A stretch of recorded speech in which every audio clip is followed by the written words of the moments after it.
everybody hear me? No, I'll just use this if I can, everybody can hear me. I want to say, first of all, thank you for the organizers for doing this. I'm always really proud of Windsor and Essex County because we are so diverse, but we also know that that diversity requires responsibility, and responsibility is becoming active when things take place in the world. And that we can't help some of the people right now in Syria that are suffering, the children, the men, the women, the innocents. But what we can do is we can stand in solidarity for them here in a peaceful country that we're blessed to have. And I know it may not seem like a lot, but it's something that we can give back. And what the message is, it says to not only just here in our community, but also to the people back in Syria who find out about these peaceful demonstrations, is they are not alone. That this crime against them is also a crime against us. And the people that have committed these crimes are going to need to be brought to justice immediately.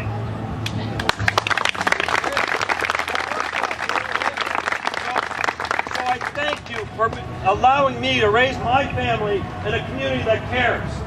A community that knows that we're going to stand in the corner of those who are abused, those who are treated in ill respect, and the social justice elements are going to get done. Now, the UN needs to get in there and determine what type of situation took place, and if it is chemical massacre. I can tell you that when I worked on my motion for Srebrenica, the genocide that took place there, that there was many people that denied it. But there was a strong organizational element that virtually wiped out 7,000 people in a matter of days. These type of people, unfortunately, exist in our world. So when they hit us, we have to hit them back. And that means social justice for the people that have suffered so much in this area and bringing them to justice. Still to date in Srebrenica, there's only been 2 people that have been brought forward. And that tells you that there can be societies that have organized elements of people that are willing to commit atrocious acts. So what we have to do as law-abiding citizens is to work our political systems, follow the rule of justice, and bring them to justice and punishment. That's what needs to take place.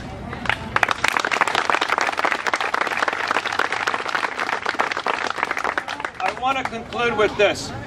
Again, as we see what's taking place over there, and 2 years ago, it's great that you mentioned that, 2 years ago, we stood in solidarity. We need to stand again. So if it takes another demonstration, whether it's been writing emails, whether it's calling people, politicians, we have to do what we can control. We just can't sit on our hands and feel sorry for ourselves or the people that are affected over there. Do any little bit you can, because if you can control it and you can make a noise, then it has a chance to make a difference. And that's what we're doing here today. That's why I'm grateful for everybody coming out. And I want to thank you very much, because we need to make changes. There has to be better democracies out there. And you have to believe the people of Syria, they deserve better than what they have, and the regime's got to go.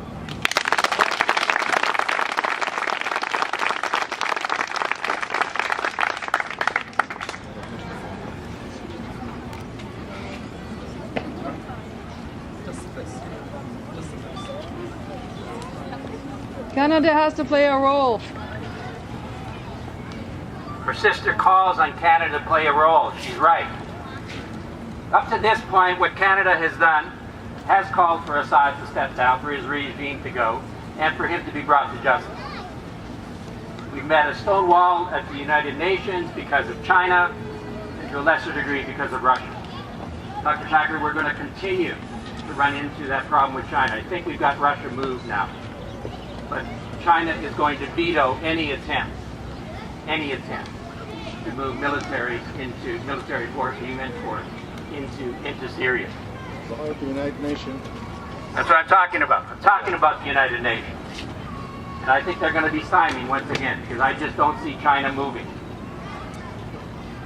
The importance of what you're doing here today, though, is to say to the Canadian government that's not acceptable.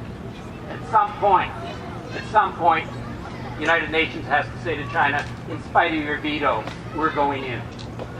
We're going to take the Assad regime and put them to the court of justice Criminal Court of Justice in The Hague. We're going to bring peace and prosperity, hopefully, back to Syria. But we need to make that move. The other thing that I think you have to call upon Canada to do, and because they haven't done enough, is to be helping with the refugees. In Jordan, Lebanon, Turkey, all of those countries need additional assistance. And Canada has the financial wherewithal to be helping. But with regards to what happened this past 24, 36 hours, there is no question that that was an absolute crime against humanity. The Assad regime is a rogue government. It has no legitimacy on the international stage. And their claim for sovereignty, that they don't have any responsibility to the rest of the world, they can do whatever they want, the citizens living within their country, has no validity anymore. They're a rogue nation. Much like we have destroyed rogue nations in the past, we have to destroy that regime. And there's no way to do it now. There's no way to do it now other than moving military force into that country in very large numbers. France is obviously willing to move at this point. I think the U.S. is getting very close. Obama is finally, I think, going to be prepared to move. And if we can't get that resolution through the Security Council in the UN, they're going to have to do it independently, perhaps using NATO. They've used it before. That may be the way to do it this time. But we have to move. We know this isn't going to be the last time. If Assad was prepared to use those chemical weapons in these circumstances, where he still has overwhelming force against the rebels who are fighting him, when he can use chemical weapons in these circumstances at this time, there is no question that he's going to be prepared to do it again and again and again unless we stop him, unless the international community stops. The role that you have to play is what you're doing today and what Brian raised with you. You have to be communicating with the federal government to say that we have to be putting greater pressure on at the UN. We have to be saying we're at the stage where the only thing we can do is move a military force into that country and bring down that regime. We have the ability to do it if the international community moves as a collective. We've done it before in a number of different circumstances. Dr. Shakur, you're right. We've done it in other areas. We've certainly done it in Central and Eastern Europe. But we do not, Libya even. We can point to other places.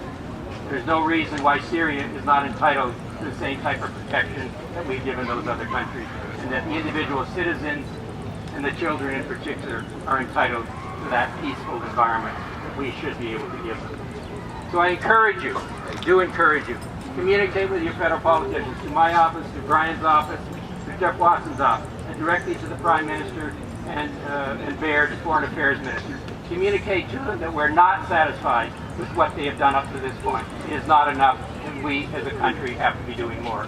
I encourage you to keep the fight up. And let me express on behalf of myself, my constituents at Windsor, Tecumseh, our deep sorrow at what has happened over these last 2 years. Dr. Shakur, again, you were right. We certainly, when we marched 2 years ago, we did not expect to be here today. We thought it would be all over a long time ago, and it should have been. But the time to move is now, and I express my sorrow on behalf of my constituents for all those people in Syria who have suffered so much.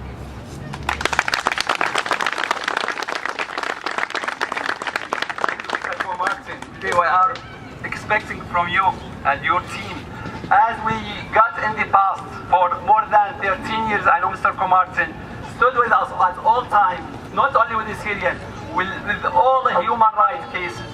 And just I would like to comment something that our community did a lot of work with our Canadian government.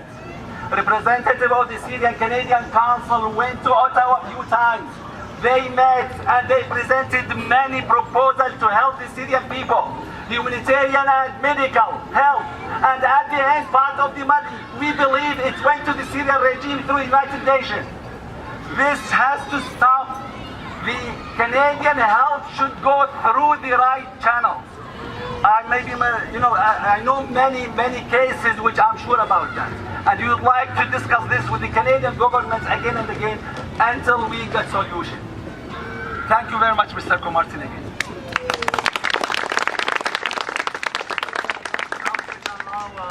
Also, Hans Seaman to say a few words, please.